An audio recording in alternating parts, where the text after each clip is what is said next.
Thank you for coming today. Our topic today is mistake management. So I'll be using this as a whiteboard to write and draw certain things. So let's begin by, I'd like to ask you, when some mistakes happen. So why do mistakes matter? How you may have seen in your life or other people's lives, when mistakes, we are trying to manage them. So why do mistakes matter at all? Why is it that something we need to manage it? How do mistakes affect us? Yeah. So that we can grow. So you can say that mistakes, they impede growth. If somebody keeps committing the same mistakes, they'll impede the growth. Yes, thank you. Anything else?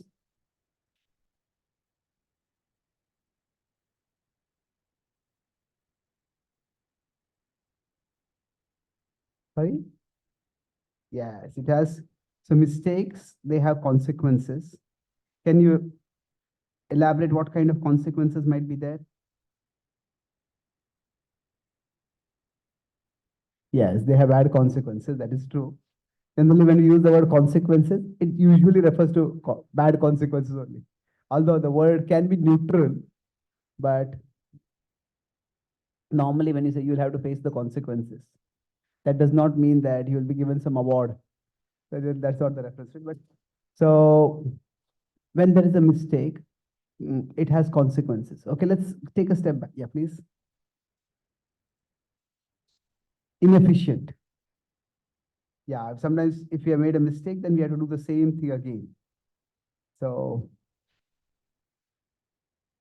yeah, sometimes I write over here. If I write a mistake, then if I spelling is mistake, then I have to write it again. So it's inefficient. It takes more time. Yeah. Now this, any other results of mistakes? Okay. Okay, they can have consequences. They can harm us, but they can also harm others, depending on the nature of the mistake. Now, here, let's take a step back and let's try to understand, or I would like to have your understanding. When you hear the word mistake, what do you mean by a mistake? How do you understand that something is a mistake at all? Sorry?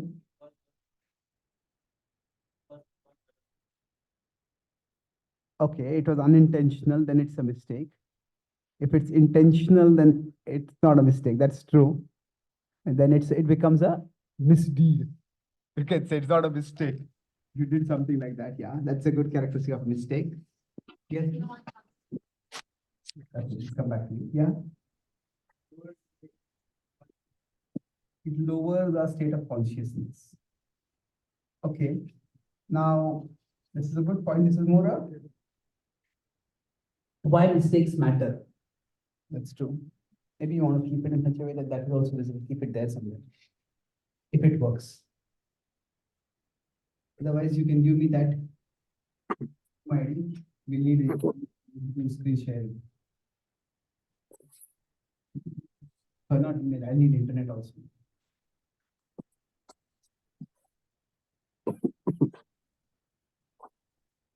So let's look at what any further elaboration on what a mistake actually means. What would be considered? How would we decide that something is a mistake? One is that is not. We need to have certain groups supporting them. Okay, that's a good point that there are parameters for evaluation. So, for example, there are certain things. Say, if in math we make a sum and we make it wrong. In English, we write a spelling, we write it wrong. And while speaking, we pronounce something wrong. There are quite a few places where there are objective parameters for evaluation. Now, in some areas of life, we make a judgment call and we may or may not know what is a mistake at that particular time. They, if we evaluate, say, decide, okay, I'm going to take admission in this particular college, or I'm going to take a job with this company, or I'm going to enter into this particular relationship. Now, at that time, it's very difficult to predict the future. So, how do we decide what is a mistake? Broadly speaking, for deciding this, there are, you can consider three broad criteria. We look at what is the action itself. Mistakes are all associated with action. So what is the content of the action? Content, there are some objective criteria, isn't it? Like you said, if I mentioned about the spellings or math or coding, there are objective criteria. Now, before an action, there is the intent. Now, somebody may have done something with no bad intention, but still it may be a mistake. Now, some mistakes we realize only after the action is being done. It's in terms of the consequence. Say, we take admission in a particular college, expecting that we'll have a good career over thereafter. But then maybe the economy changes, maybe the field in which we are working, that itself is something which becomes the field itself is no longer that popular or influential or lucrative. We enter into a particular relationship and then the other person only changes after some time. I know. So there are, when we talk about a mistake, the mistake can be based on what we did. It can be based on why we did. It can be based on what resulted from. So all three could be the parameters for deciding what is the mistake. And now understanding the difference between these three is very important for us to be able to manage mistakes.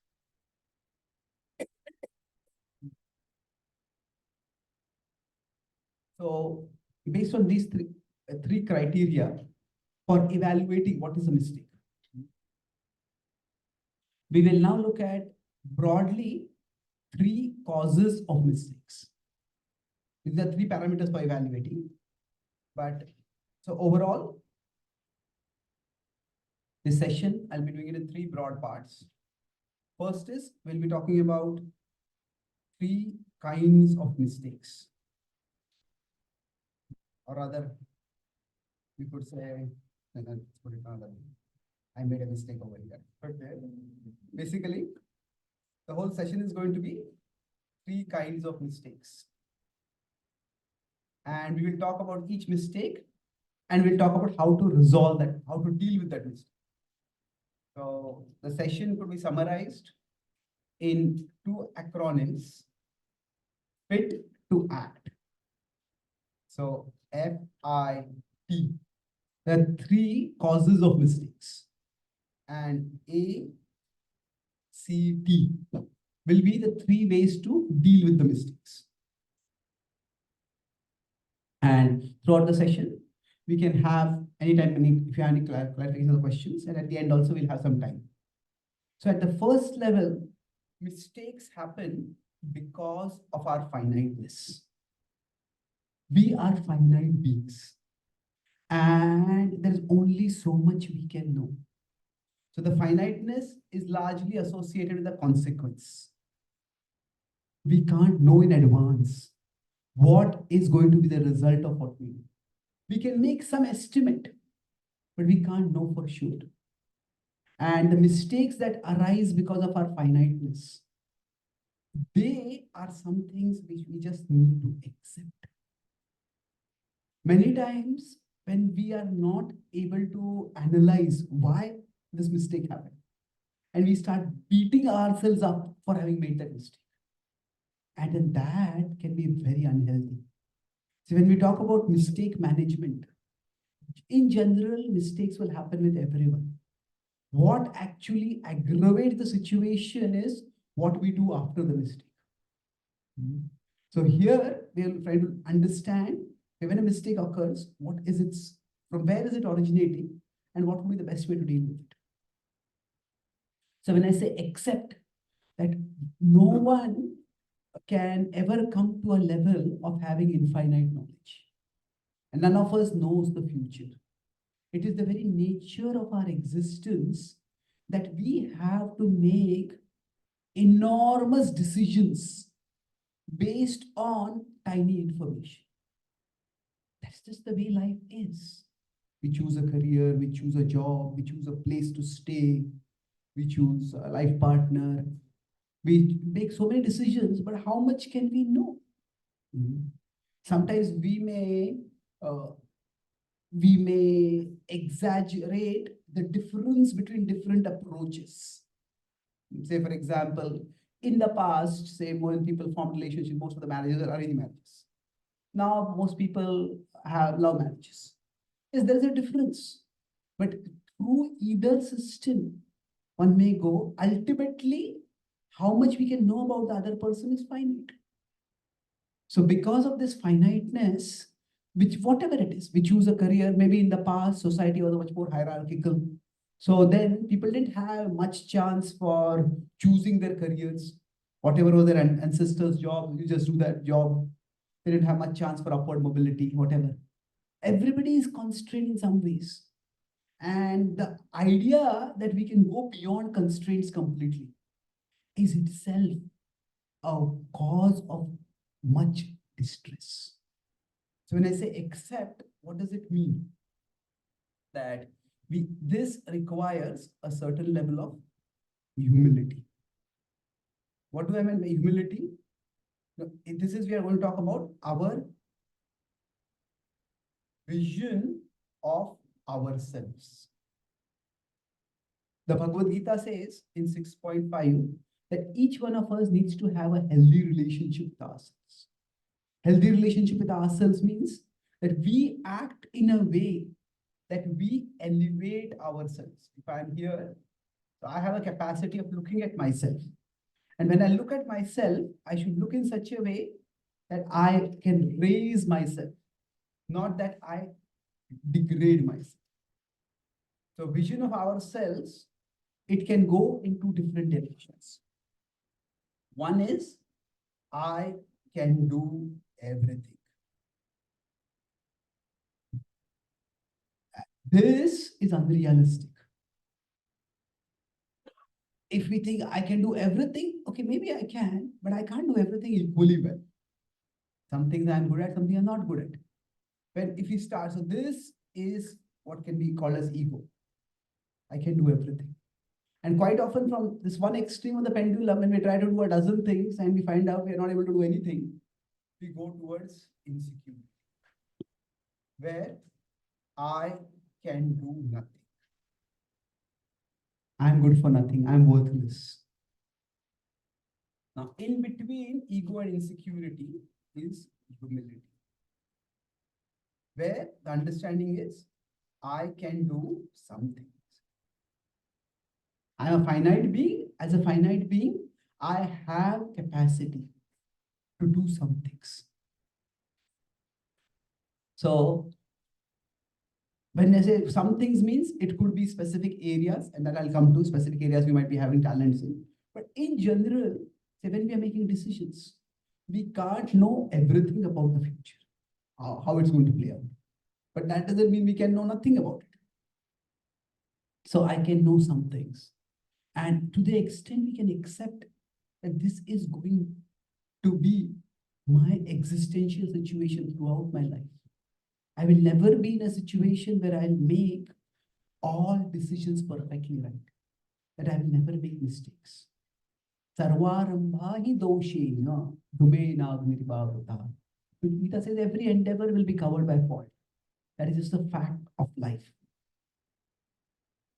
So now, this is I can do something. So accept that we will make mistakes. Now, when we have this idea of accepting that I will make mistakes, that has our vision of ourselves has an effect on our response to mistakes. How we see ourselves will actually shape how we see our mistakes. that there could be two extremes in responding to mistakes. One is, if I commit a mistake, nonchalance or rationalization. We try to blame someone else. We try to justify what we did. And at this point, we basically don't take the mistake seriously. And oh, it's no big deal. But sometimes some mistakes are a big deal. That's unhealthy. So, but on the other hand, you can go to the other extreme, and there is self-condemnation. And this can degenerate even to self-loathing. And this is a toxic state to be in. Many people, because they commit mistakes, they end up beating themselves up so much that they end up becoming their worst enemies. Now, both of these are unhealthy forms of relationship with ourselves. That where, it's no big deal. Why everyone is making it a big deal? They are basically living in denial of reality. That's the side when a person has too much ego, they just don't admit the mistake. There's such at this level, a person is constantly looking for some scapegoat. Blame this person, blame that person, blame that person. That's certainly unhealthy.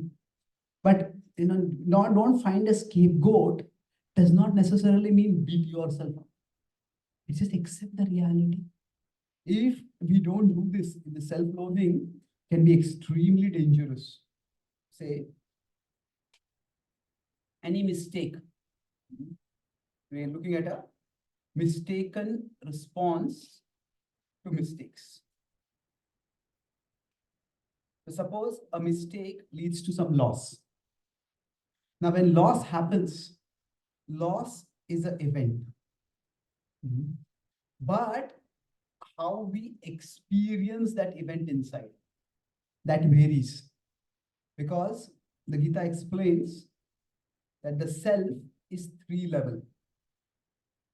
There is the body, which is our physical side.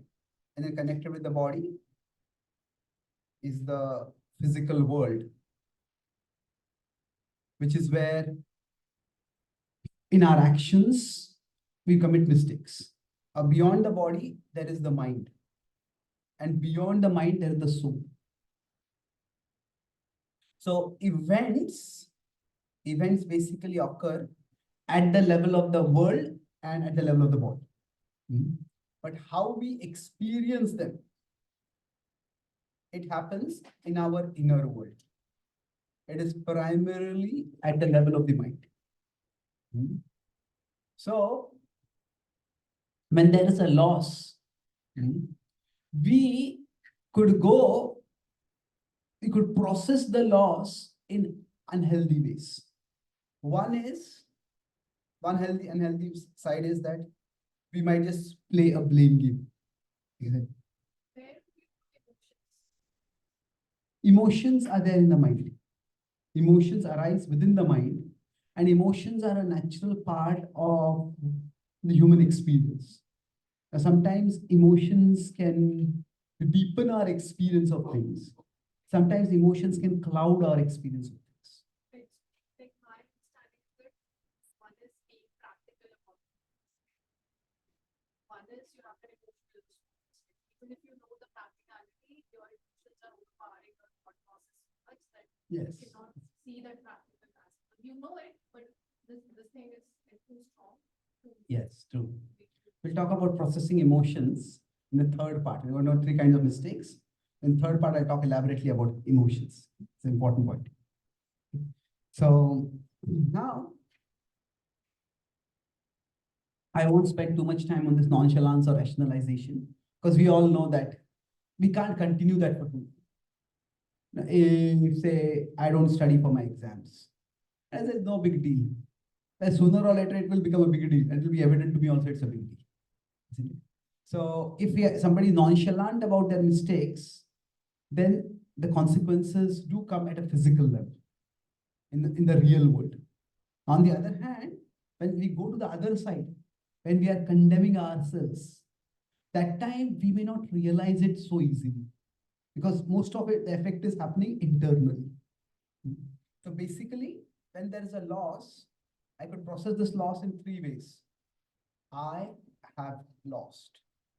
Okay, this is more or less objective. Yes. Okay, I lost this opportunity. I've lost this particular resource, whatever it is, I have lost. Slightly more negative interpretation would be I am lost.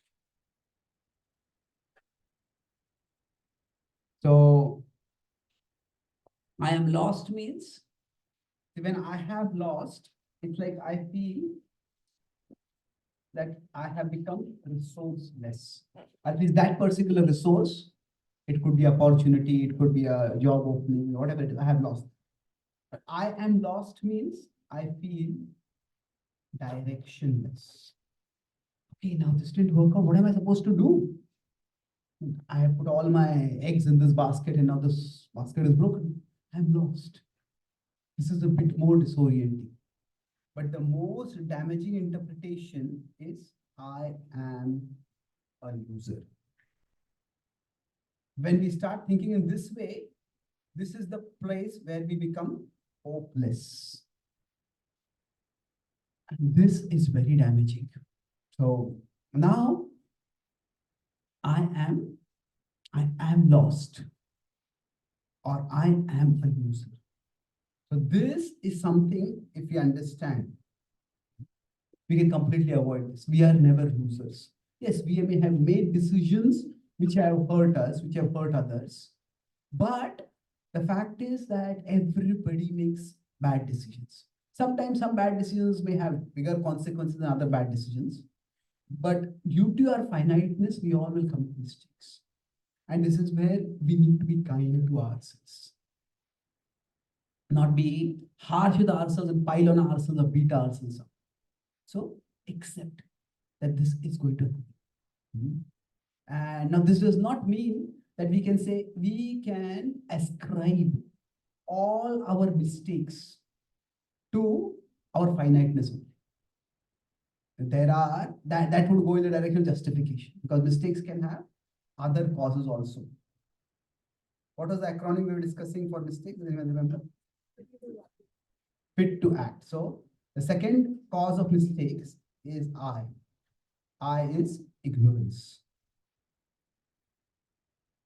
So for example, if I spell a word wrong, I pronounce a word wrong, I do a coding wrong, that's because I didn't know. So ignorance cannot be mapped down to our finiteness. So this ignorance, we are associating this primarily with, if we go back to the three components of action. What are the three components? No, three components of action by which we decide what is right or wrong. Not the cause of a mistake. Yeah, intention, the intent of an action, the content of an action, the consequence of an action. So the consequence we can't know. This we can largely associate with our finite. This color visible. Is the green visible there? Yeah. Okay. So the finiteness. Because of my finiteness, I can't see from here. So now content, we can largely ascribe this to our ignorance. Now this is not a black and white criteria categorization, but because we can see the content of education can also be unlimited. But if we are to do a work in a particular area, then we can figure out what do I need to know. And okay, if I don't know about this field, I need to learn more about this field. So the content, there is to some extent some objective criteria. You have to work in this field, and you need to know these things. Okay, if you are going to drive a car in America, we need to know the traffic rules. So this is where this ignorance we can The C for this is counter. Each of us can counter ignorance. And we counter it by curiosity. So we accept our finiteness through humility. We counter our ignorance through curiosity. Now, what do I mean by curiosity over here? That sometimes in the spiritual domain, a lot of emphasis is given on faith. Have faith in God, have faith in ultimate reality. That is there. But just as important in the spiritual domain is the spirit of curiosity. It's of inquiry. Athato Brahma Jigyasa. Try to learn, try to inquire. So basically, the first point was that I can't do everything, but that doesn't mean I can do nothing. Humility means I can do some things.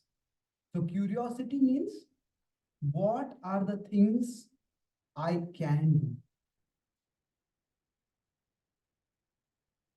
I can do something. So what are those some things I can do?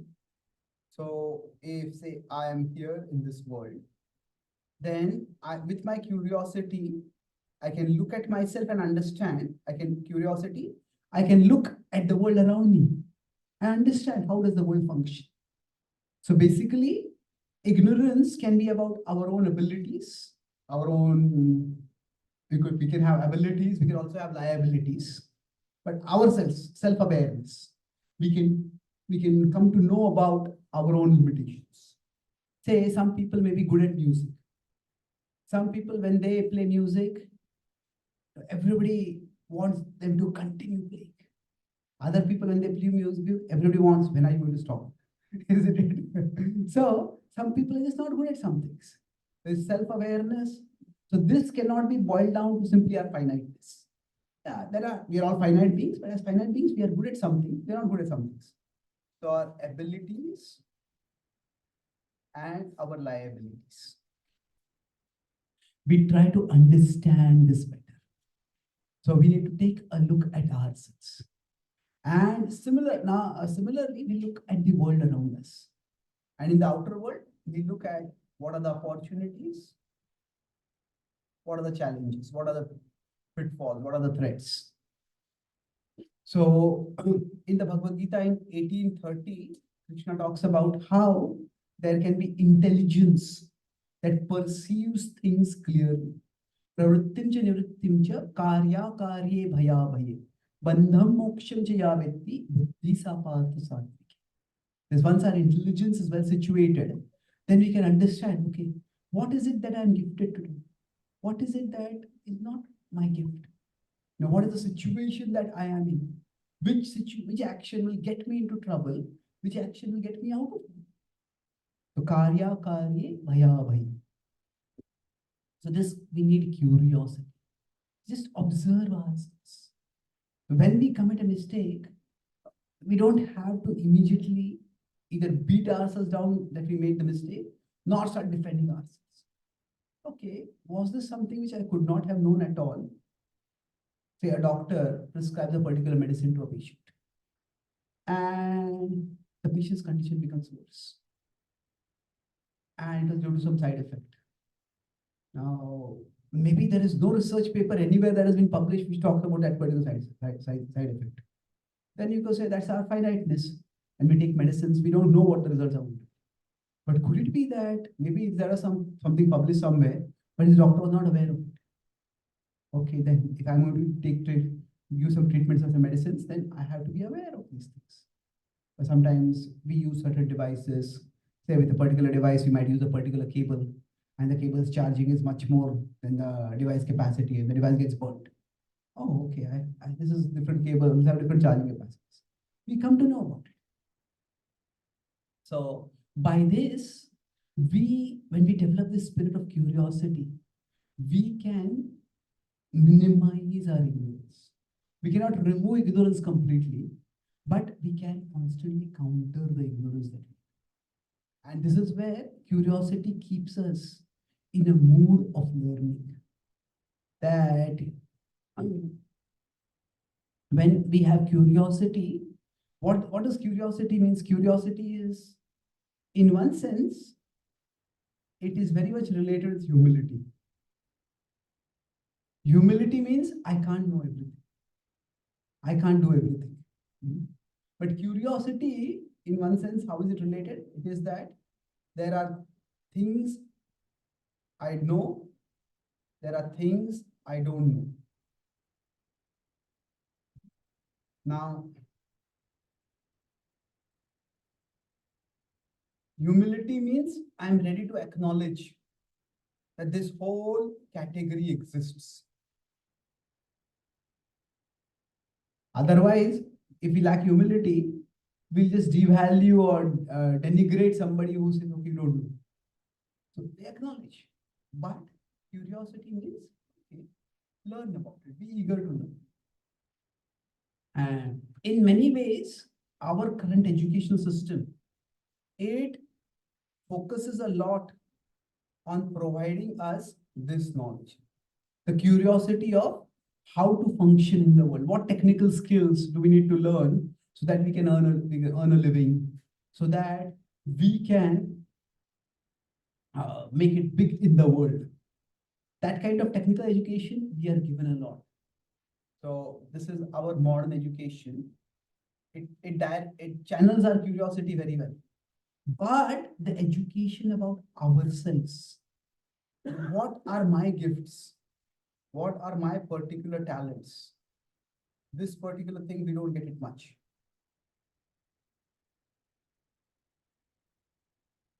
So this particular thing is what spiritual education is significantly about.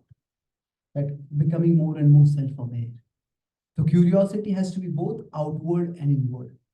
The outward curiosity is enormously channeled through social media and the internet. Now, any information from any part of the world, we can just summon by clicking a few buttons or just giving a voice command.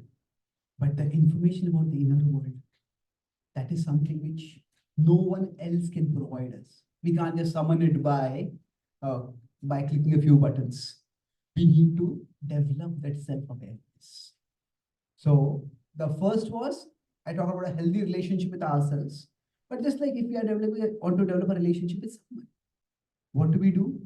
We spend time with that person, we observe that person, we try to understand that person.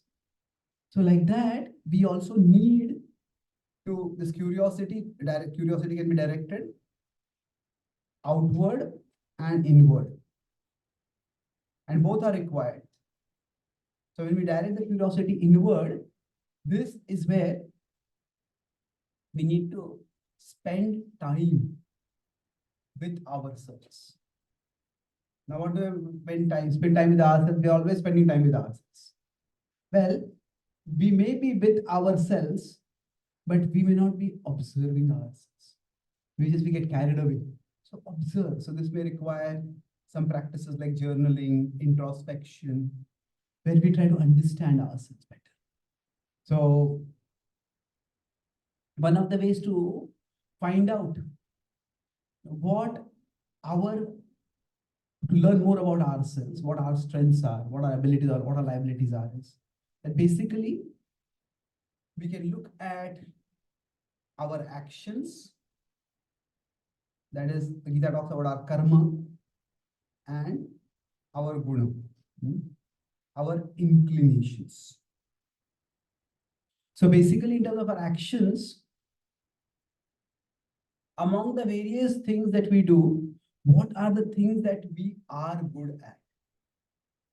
So during the course of the day, I might study a technical subject, I might study a non-technical subject, I might interact with people, I might work in a team, I might do extracurricular activities.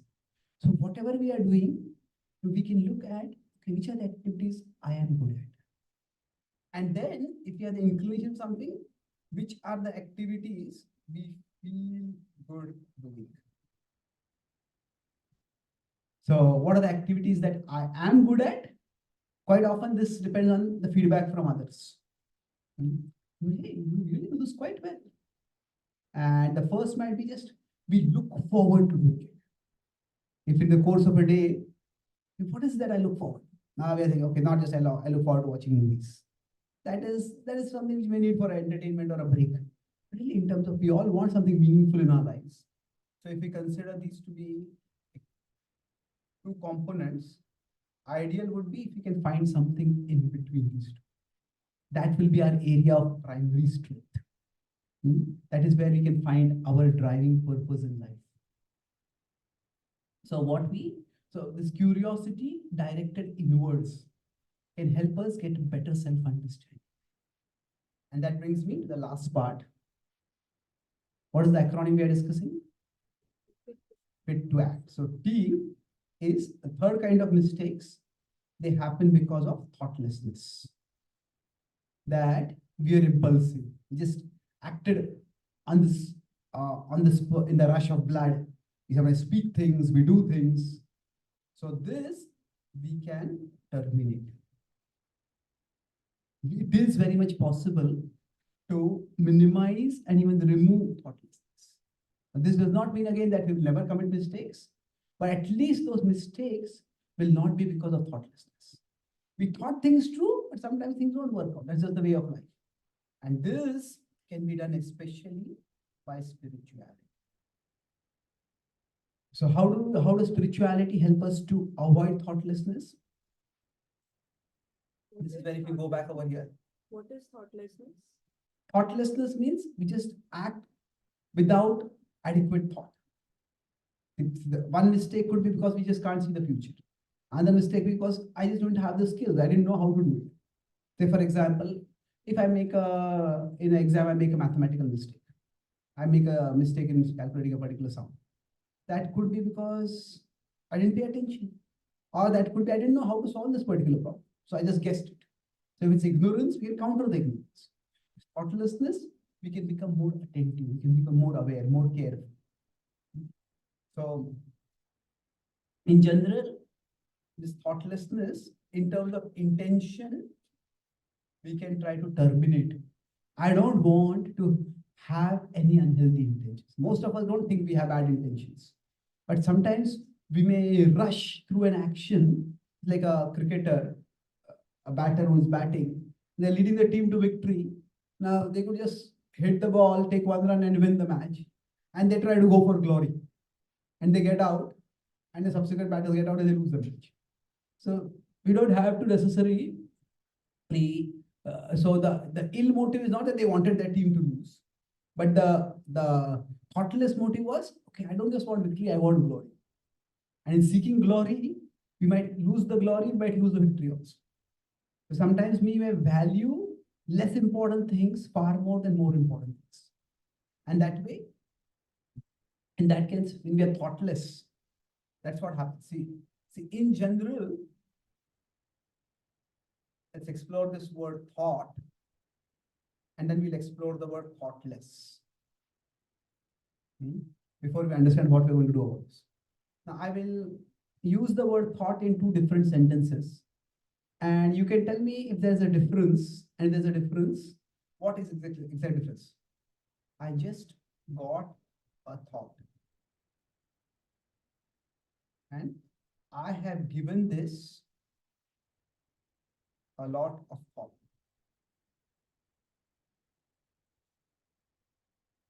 Is there a difference here? Do you want to give some thought to the difference? Deliberation in the second one. Sorry? There's deliberation in the second one. Deliberation. And the first is? Impulse. Sorry? It could be impulse, inspiration. So the impulse is sometimes seen as a negative word, inspiration is seen as a positive word. But instead of having that value judgmental word, can you take a more neutral assessment when I just got a thought? Yes, it is spontaneous. It is, you could say, almost involuntary. It just comes within us. Whereas this is more of conscientious. I have given this a lot of thought. Now, let's try to understand this. I talked about this model of the self. There are 3 levels in the model of the self. That's from the Bhagavad Gita. What are 3 levels? Body, mind, and soul. Thank you. So now, let's put it from this perspective, the soul is here, the mind is here, and then the body and the outer world are here. So body, mind, and soul. Now, if we consider the mind to be like our device, then there are thoughts that pop up in the mind. So I just got a thought. Thoughts as mental pop-ups. They are like notifications on our device. There are so many notifications that pop up. Now, not every notification needs to be noticed, isn't it? So you could say this is a mental pop-up, and this, in one sense, it is flowing towards us. It pops up and then we observe it. Now there can be many mental pop-ups like this. They may come simultaneously, they may come gradually. So right now you are sitting, a mental pop-up might be coming. When is it going to end? Is there going to be food after that? What kind of food will be there? I have so many things to do. This chair is not so comfortable. But there's so many mental pop-ups keep coming up. So now we all get a lot of thoughts. So, but then if we decide this is a particular thought I'm going to focus on. So among the various notifications that come up, if we get a notice, okay, your battery is about to discharge. Oh, that is something which I had to notice immediately. So then the thought that we notice, that becomes bigger within us. So for example, here,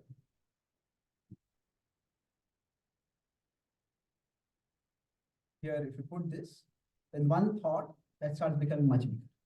That is this thought. When we focus on a particular thought, I have given this a lot of thought. It occupies our mental screen. Like say, if we get some unexpected notification, we click on it, then it fills our phone screen, and then we process it.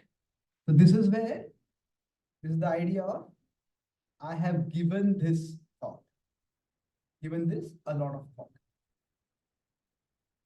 Or I can say I've given this some thought, whatever it is. So this is more conscientious, this is more attentive. So basically, now I said we'll talk about the word thought. Now, when we talk about the word thoughtless, what does thoughtless mean? Actually speaking, thoughtless doesn't mean thought free or thought zero, because that way there are always some thoughts going on inside us. So thoughtless, what it means is that the thought we give to our thoughts is less. That means give to our thoughts means the thought we give to evaluating our thoughts. Like whatever notice comes up, whatever notification comes up, immediately I look at it. But before looking at the notification, let me first evaluate. Do I need to pay attention to this? Do I need to pay attention to this right now? There is some level of evaluation. And when we are thoughtful, in one sense, there are always thoughts inside us. But it's like if we have moved from one place to another and we have 500 books which we have taken with us. And all those 500 books are in our basement. We want to find one book. We have to search for 500 books. All the 500 books are nicely placed in library and it's all arranged properly. You can find a book. So we are always full of thoughts, but we are not always thoughtful. Full of thoughts means there are, this pop up, this pop up, this pop up. So many thoughts are popping up in my mind. But which thought is more important? Which thought is less important? That prioritization, that takes time. And when we are thoughtful, as contrasted when we are thoughtless. See, when we are basically, we could say that our thoughts can fall into two categories. Thoughts that glitter. Glitter means they just pop up. Hey, look at this. Think about this. Watch this. Do this. And there are thoughts that matter. That applies to the outer world also. There are things that glitter and there are things that matter. So when we are thoughtless, we just go towards the thoughts that glitter. So for example, if you're driving a car and suddenly a notification comes up on our phone, and you just look at the notification, and that moment, say some child drives across the road, we slam the brakes, but some our car hits the child. It's tragic. But what happened is that, okay, a notification came on our phone, that is important. But at that point, that matters less. Paying attention to the road matters more. So many times when we are thoughtless, the thoughts that matter less, we give them more attention. And say when we are forming relationships, maybe just focus too much on the looks of a person, maybe to focus on the externals of a person, we get carried away by that. And then there might be some other traits that matter much more. We may not even notice those. So like that, this can happen, that there are thoughts that glitter, just like there are things in the outer world that glitter and things that matter. Similarly, there are certain thoughts which we just naturally catch our attention. So if somebody is saying, let's complete this, we can have a question. If somebody is an alcoholic, then they're talking with someone, maybe they're talking with their boss, and suddenly their boss body changes into a shape of alcohol of alcohol, and they start thinking of drinking. Maybe like it. And the boss is speaking something important to them, and they completely overlook it. So we all have certain conditionings in our mind, and because of those conditionings, certain thoughts will glitter more and more. They'll just pop up more and more prominently, and we will be attracted to it. But when we are thoughtful, then what we do is when we are thoughtful, we focus on the thoughts that matter. So this is where spirituality comes into the picture. Science, and sometimes people ask, can science and spirituality go together? Yes, they can. They have two different domains, broadly speaking. Science is the study of matter, the study of the outer world. Spirituality is the study of what matters. It is not the study of matter, it is the study of what matters. In the Bhagavad Gita, when Arjuna had to fight the war, he did not need to know how to use various weapons for fighting the war. He did not need to know various war strategies. He had learned that throughout his life. What the Bhagavad Gita provided him was, okay, how do you decide what is more important at this particular moment? The study of what matters. So when we adopt, this I'll complete in 2 minutes and we'll have discussions. So when we focus on spiritual growth, so when we do spiritual practices, say for example, we do mantra chanting, or we study wisdom texts like the Bhagavad Gita, when we come to spiritual talks like these, this is a time when we are reminded of the things that matter, or we remind ourselves of things that matter. And when we are grounded in those first things in our life, then the things that glitter, the thoughts that glitter, they won't carry us. But if you're not grounded in those things, if we have an important exam coming up, but if you're not been thinking about it, if you're surrounded by people who are not taking that exam very seriously, then the idea that this exam will go in our background. And if somebody said, let's go to this movie, let's go and do this outing, let's have this party, let's have it. And the things that glitter, we will end up spending more time on those. The things that matter, we won't be able to focus. So we need that to regularly remind ourselves of the things that matter. And when we do this, we will have the best foundation for functioning in our life. We can't always avoid mistakes in our lives because, as I said, mistakes will happen because of our finiteness. But ultimately, what the Gita says, that among all the various realities that matter, the thing that what matters most is the ultimate reality, is God. God is the overarching ultimate reality in the world. Now, why does God matter the most? We are not going to go into a theological discussion about what, but the overall world works under a divine plan. And when it works under a divine plan, what this means is that can all be guided by a GPS. The GPS is God's positioning system. That sometimes we may commit mistakes. But just like if we are going on a particular path and the GPS tells us turn right and we turn left.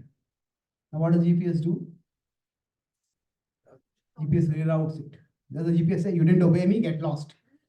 No, GPS doesn't do that. So our mistakes right now, they may be real mistakes. But if we are connected with the ultimate reality, then even through our mistakes, we will be guided toward growth. We will be guided toward a deeper understanding, deeper learning. And that connection, taking a wrong turn is bad. But after taking a wrong turn, if somebody just stops following the GPS, that would be a bigger problem. So our spirituality keeps us connected with our ultimate GPS. So mistake management from this spiritual perspective means that we make right decisions. The probability of that can be increased as we become fit to act. But sometimes we make decisions right, sometimes we make the right decisions, and sometimes we make the decisions right. What that means is, okay, with that particular situation, information that I had at that time, I made this decision. Maybe in the frame of mind, I took this decision. Now it's evident that this decision was not right. But this was not the end of the world. That took a wrong turn. Yeah, wrong turns do have consequences. We may get delayed. But no mistake is fatal. Because the GPS can always reroute us. So when we connect with the ultimate reality, we are helped in two ways. One is that both in terms of our own intelligence, we'll be able to focus on the things that matter instead of things that glitter. The thoughts that matter instead of thoughts that glitter. But in another sense, we get access to the divine intelligence. That even if we have made a mistake, okay, how do I make the best from this mistake? How do I learn to choose wisely now that this turned out like this? So make the right decision means it's our intelligence is improved. And then make the decisions right means our access to divine intelligence is improved. So there's no matter what mistake we have made, there's never any reason to become hopeless. We can learn from our mistakes and we can grow, and thereby we can become better at managing our mistakes so that we minimize them, and managing the consequences of our mistakes so that we can even minimize them also. I'll summarize what we discussed. Our topic broadly was mistake management. And in that, we discussed three kinds of mistakes. So mistakes are unavoidable. So the criteria for these mistakes we decided was based on any action that we do. What is the first kind of mistake? For the acronym basically? Finiteness. So mistakes due to finiteness, what do? We accept them. And what do we do for accepting? Humility. Now humility basically means not that I can do everything, nor that I can do nothing. It is, I can do something. This is about our relationship with ourselves. And conversely, our vision of our mistakes is that it can go towards nonchalance, it's no big deal, or it can go towards self-loathing. Oh, I am a loser, I am worthless. In between, here, we can have basically more of self-observation and self-learning. That brought us to the healthier attitude towards ourselves. For the second category of mistakes, they arise because of ignorance. So to some extent, the finiteness associated with the consequence of the actions. We can't know the consequence of the action. Ignorance can be associated with the content of the action. Okay, I didn't know how to do it. What do we do with ignorance? We counter that, and we counter it through curiosity. Now, curiosity can be both outward and inward. So outward, what our education, mainstream education does provide us to a large extent, that in terms of which are opportunities, which are the challenges, but inward education could mean we look at self-observation, we look at the guna and karma, the things we are good at and things we feel good doing. So if you can find an intersection between these two, that can be our big asset for moving forwards. And the last was thoughtlessness. So thoughtlessness refers, either we can say to the intent or basically what goes on in our mind before we make a decision, which may turn out to be a mistake. So what can we do about this? We can terminate thoughtlessness, and that can be done through spirituality. Now, what do we mean by thoughtlessness? When we are thoughtless means that the thoughts that glitter, we tend to give them more importance than the thoughts that matter. So when we are terminating thoughtlessness, we understand thoughts that matter are more important. So this is where our intelligence comes up. And this intelligence can be developed by spirituality. And also there is divine intelligence.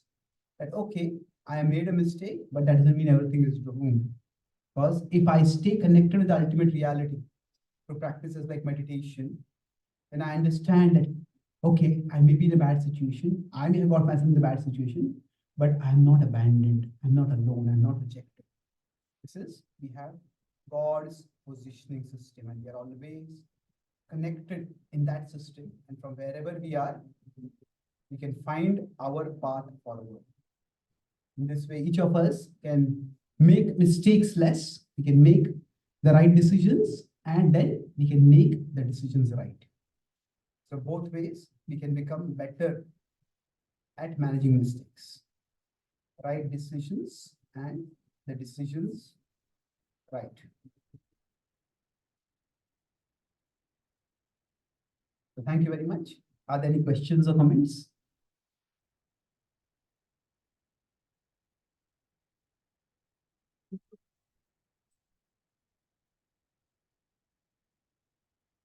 Yes, please.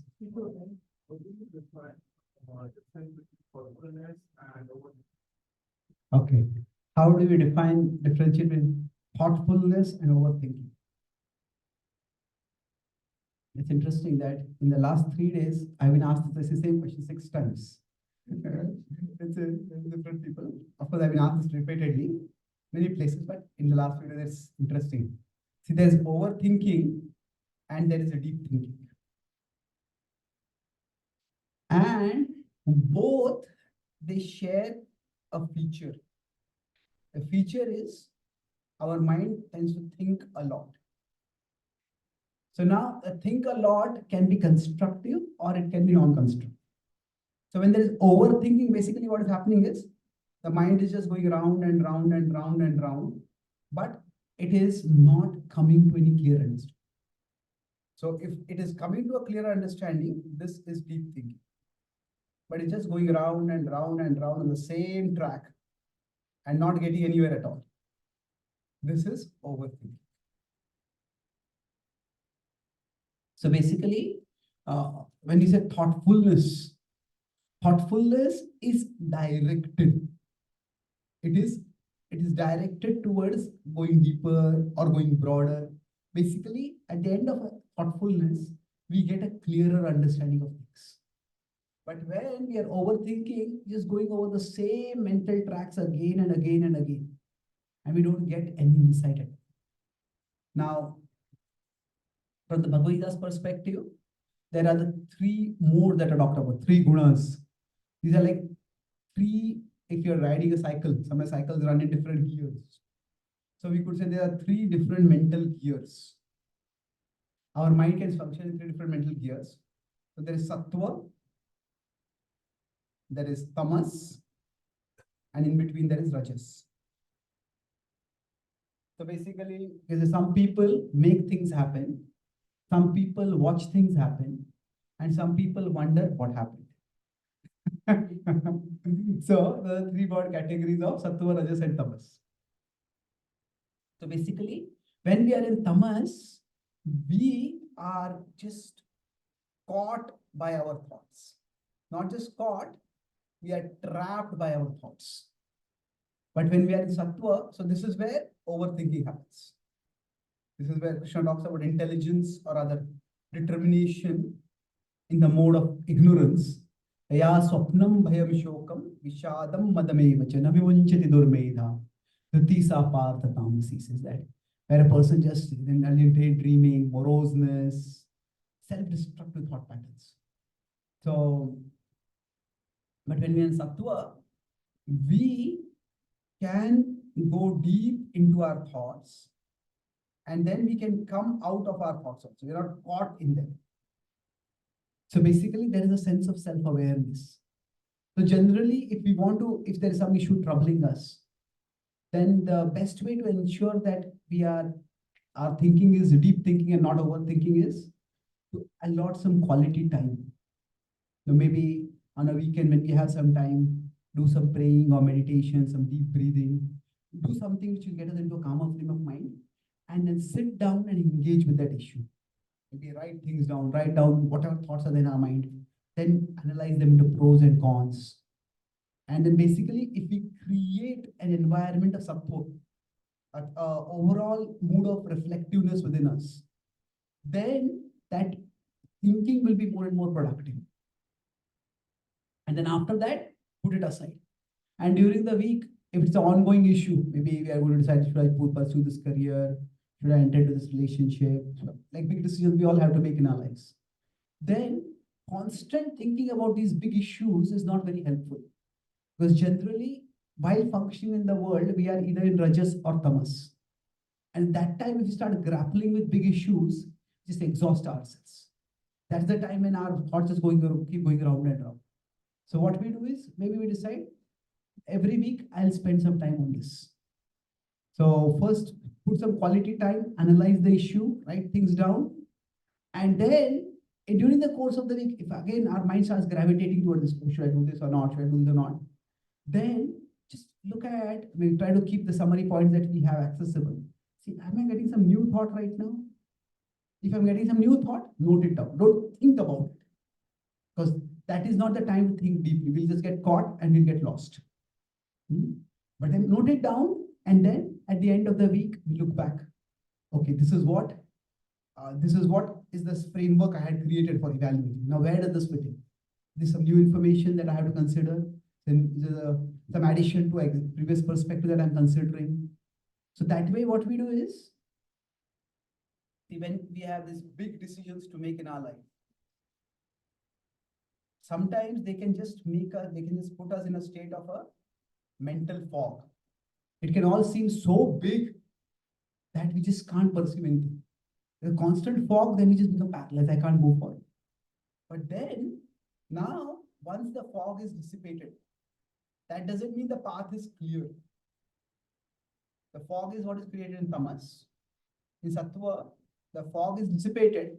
After that also, the path may still have obstacles within it. There might be pitfalls, there might be bumps, there might be sharp curves. But at least we are dealing with real issues, not just with the fog in our mind created by those real issues.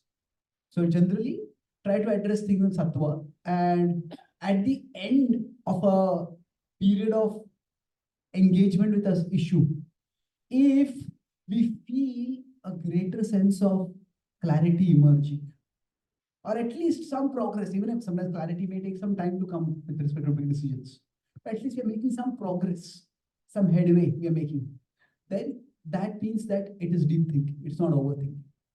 So if at the end of a deliberation, just feeling more confused, more discouraged, then that means that maybe the way we were engaging with that issue was not a very healthy way. Maybe we were in tamoguna at that time, and that thinking made things worse. Okay. Any other question? There's a question here in the session. Yes, please. One follow up on this one. So sometimes we get to know that what is the problem and we come to a conclusion, but things still go on in our head like unlimitedly. So how do we handle that?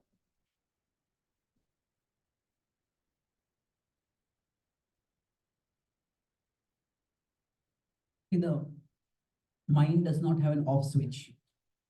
So even if we decide on a particular course of action, still the mind may keep thinking about that issue. So the way to deal with that is that we need to give ourselves something else to think of. We can't stop thinking.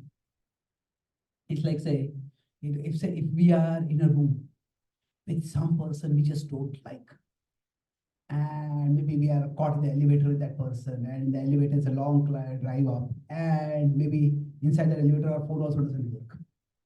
So then how long can we keep looking at the wall? Isn't it? It's very difficult.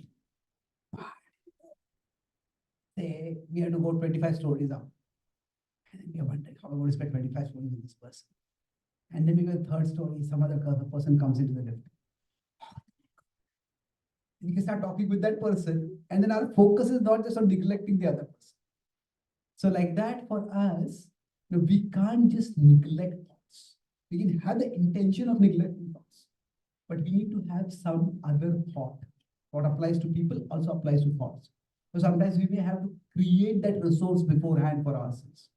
Okay, well, do I have some reading material? Maybe we could keep something, some inspiring quotes, some wisdom, or any interesting subject, that we have some material on it, and then we read it, we keep it accessible, we could have some spiritual music that we can hear.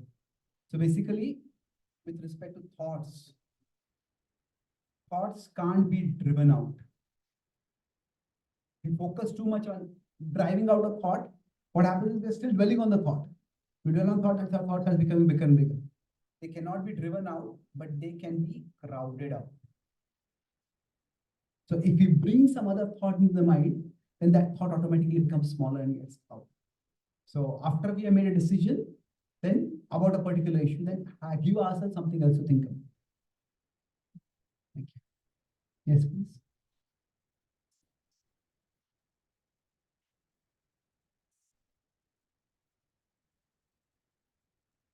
Hmm.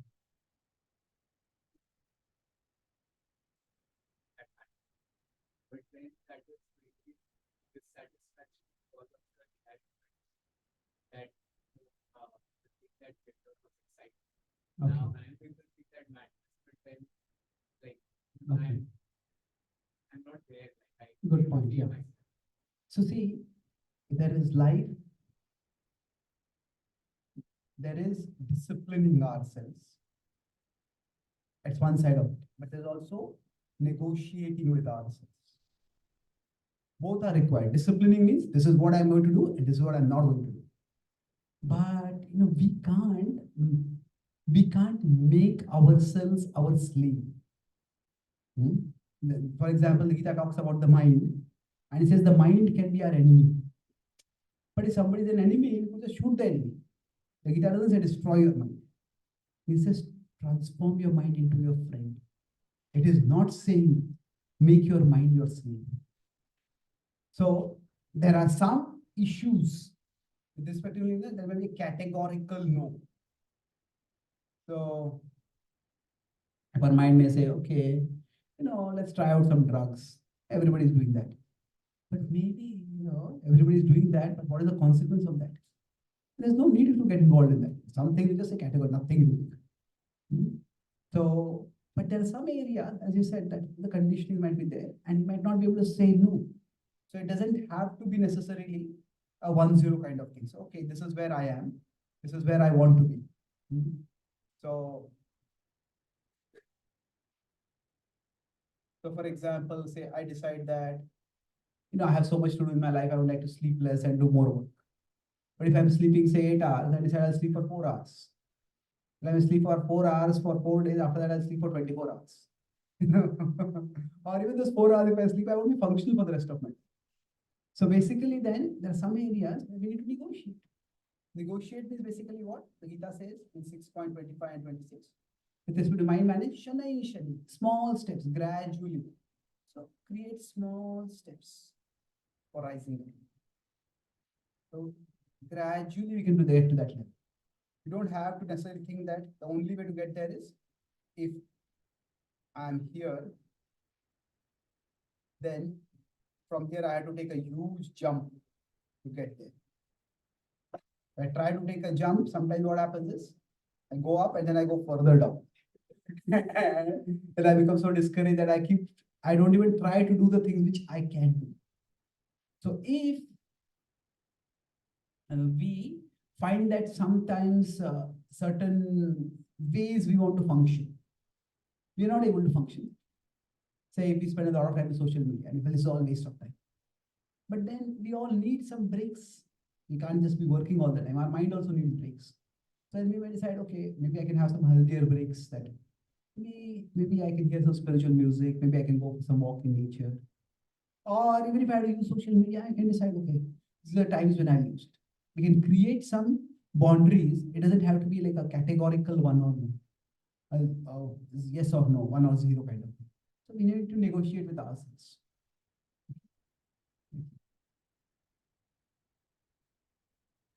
Yes, please.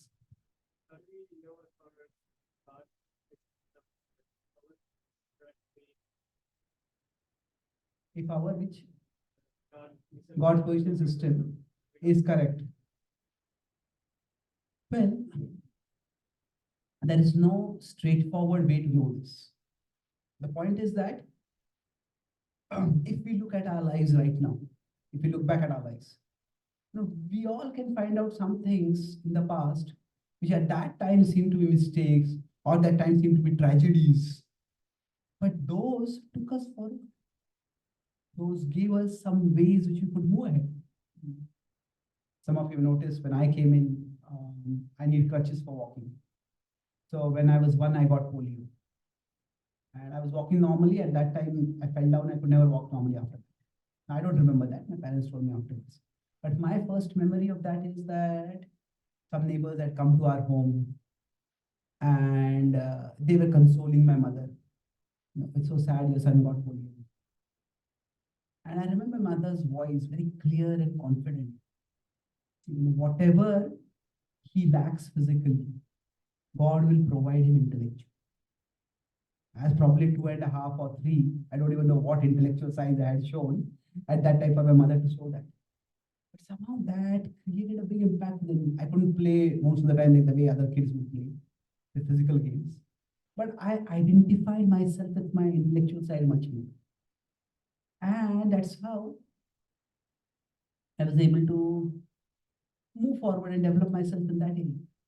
Now, the way I got polio vaccine was there, but I was living in a small town and the fridge in which they had kept the polio vaccine, the power to that fridge had gone off. And so the vaccine ended up giving me the polio instead of, because the dose from it came to me. So it was a mistake. Now, whose mistake? The doctor's mistake, we could say. My parents would have gone to some other doctor. And they can't get into that. Sometimes mistakes do happen. But we can find a way ahead. So now at that time, it was not that my parents were certainly disturbed by that. They were heartbroken, but we found a way ahead. So we can't always know at that time. But basically, the principle is that we are never doomed by it. Yes, each mistake will have its consequences. So if we are trying to look, okay, what can I do? So basically, when we said that we are something, we can do something. What it means is that the Gita says we are all parts of God. And we are parts of God means we have parts in God's plan. That philosophically, each one of us is we are parts of God. Mamaivamsho jivaloke. The Gita says in 15.7. Now, practically, that means what it means is that we have parts in God's plan. And we are always part. Mamaivamsho jivaloke. Jiva bhuta sanatana. Sanatana, always parts. So that always means we always have parts in God's plan. Now, what part that might be, that may vary from situation to situation. And this is where service attitude is required. Service attitude means that we may not have the part that we would like to have. But that does not mean we don't have any part. So suppose somebody is selected in the Indian cricket team. Now, if they're selected in the Indian cricket team, if they are a part of the team, that means they have a part in the team. Now, maybe somebody wants to be the opening batsman. They may not be opening batsman. They may have some other role. So now we have to explore what exactly our part is. So it's not something which we automatically come to know. Basically, when we say that, when you say that God's positioning system, there are three implications of this. First is we never lose hope. We have hope that there is no mistake is fatal. Then not only hope, there is agency. That I can do some things. Everything is not lost. I can still do some things. And then once I understand that I can do some things, then I can look for purpose. Okay, what is it that I can do? So service attitude means sometimes that if we are going on a road, the street lights go off.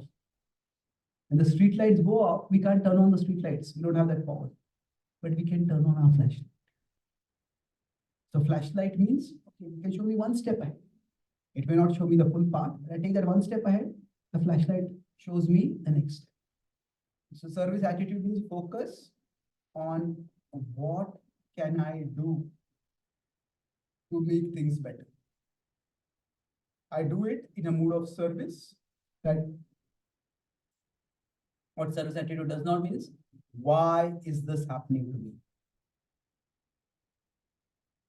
That's a natural question to get, but like you were asking about emotions earlier, we'll naturally feel like emotions, but to the extent we are in Sattva, we can be aware of our emotions, but we don't get carried away by our emotions. Okay, when emotions are part of who I am, like the thoughts pop up inside us, like emotions pop up inside us. We acknowledge the emotions, but we don't have to necessarily get carried away by the emotions. So basically, it's very difficult to change our emotions, but we can change our questions. When we change our questions, the emotions will change. The question that is going through my head, I'm feeling resentful, I'm feeling hopeless. And somebody says, don't feel hopeful, don't feel so hopeless, don't feel so worried. It's not very okay. I also know I should not worry, but I'm feeling worried. What can I do about it? So we can't change our emotions, but we can change the question that are given us. So when we understand that we have a part in the divine plan, then okay, what is the part that I can play right now? In this situation that I am in, what can I do to make things better? So if we just start asking that question, from there we will find ways to move ahead. Okay. Thank you very much. All the very best for you on your spiritual journeys. Hare Krishna.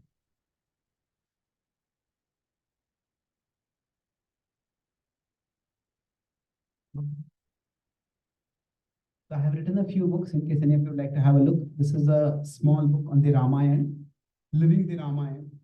So much of what we discussed today, not necessarily those specific categories. Say, for example, Sita was abducted. The horrible thing. So who was responsible for that? Whose mistake is it?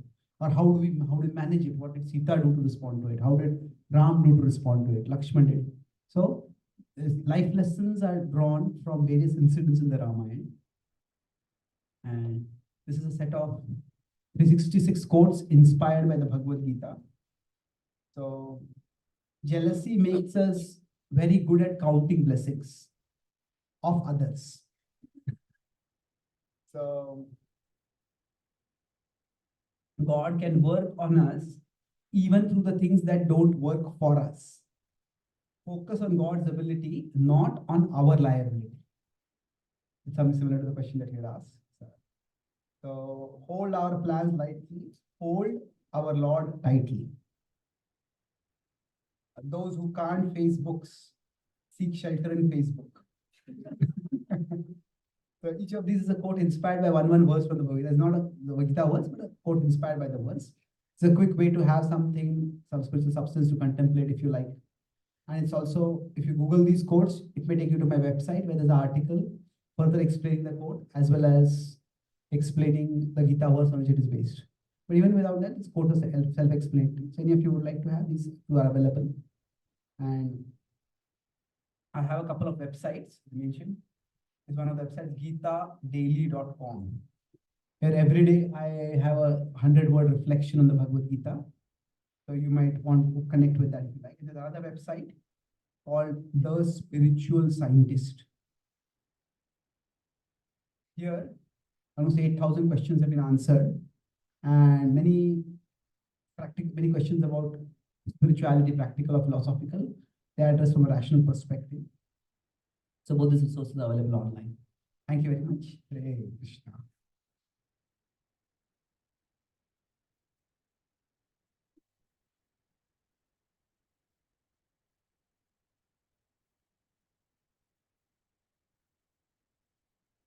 Hare Krishna. So my name is Ganesh. In temple they call me Gauranga Chandra Das. So it was amazing that Chaitanya Charan Prabhu is traveling around the world, giving classes, visiting universities. He's engineer at heart, and his use of English you can see is like at a ninja level. The choice of words that he makes me think. I never studied English.